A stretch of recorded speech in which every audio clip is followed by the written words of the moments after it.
Yo mga idol, kamusta? Sports Talk PH nga pala. Ang laban ng ating pambato, pag-usapan natin yan mga idol. Ngunit bago ang lahat ay huwag kakalimutang mag-subscribe at i-click ang notification bell button for more sports talk.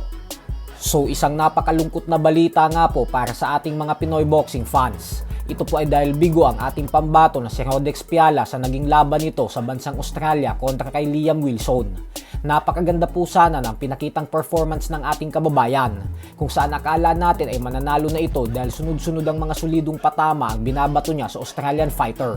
Subalit laking gulat nga po nating lahat dahil bigla na lang itong tumiklop sa round 4 nang dahil sa isang solidong body shot na pinatama ni Wilson. Halos mamilipit sa sakit si Piala kaya hindi na nito nagawa pang makabangon. Kaya naman dahil dyan ay nakuha ni Wilson ang panalo via 4th round knockout.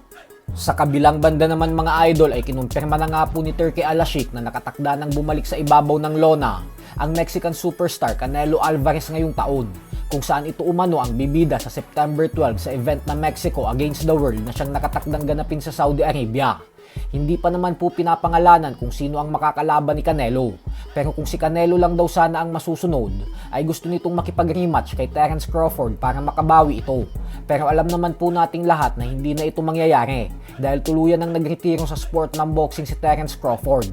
Gawa nang wala na daw siyang nakikitang sapat na dahilan para manatili pa sa boxing. Dahil nagawa niya na daw ang lahat kaya wala na siyang kailangan pang patunayan.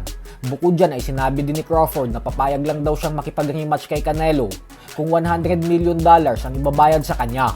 Bagay naman na napakalabong mangyari dahil sa kabila ng lahat ng tagumpay niya ay hindi pa din ganun kalakas ang karisma niya sa mga fight fans. Kaya wala pa ding promoter ang siyang handang sumugal sa kanya at magbayad ng ganun kalaking presyo. Samantala, ibinunyag naman nga po ni Ryan Garcia na sa katunayan umano ay binigyan siya ng alok na $25 million para labanan ng YouTuber na si Jake Paul kapalit ni Gervonta Tank Davis. Subalit hindi niya daw ito tinanggap dahil mas gusto niya nang maging isang ganap na world champion ngayong taon. Kaya itinuon niya na umano ang kanyang atensyon kay WBC welterweight champion Mario Barrios kahit di hamak na mas maliit ang bayad na matatanggap niya dito. Paliwanag ni Garcia na sa sitwasyon daw kasi ngayon ay hindi na pera ang iniisip niya dahil meron na daw siya noon. Kaya nakatutok na umano siya sa legasiya niya bilang isang boksingero. Bagay naman na agad binanatan ng current undefeated WBO welterweight champion Devin Haney. Ayon kay Haney ay puro daw kasinungalingan ang mga pinagsasasabi nitong si Garcia. Imposible daw na nakatanggap ito ng offer na $25 million para labanan si Jake Paul at tinanggihan nito kasi walang fighter daw ang tatanggi sa ganung klaseng halaga para sa isang madaling laban. Ganun pa man nga po ay kung sakali pong manalo si Garcia kontra kay Barrios, ay malaki po ang posibilidad na maganap na ang rematch nila ni Devin Haney. Pero sa pagkakataon na ito ay isa na itong unification fight sa welterweight division. So hanggang dito na lang po muna tayo mga idol. Sports Talk PH, kakaiba ang laban ng mga Pinoy.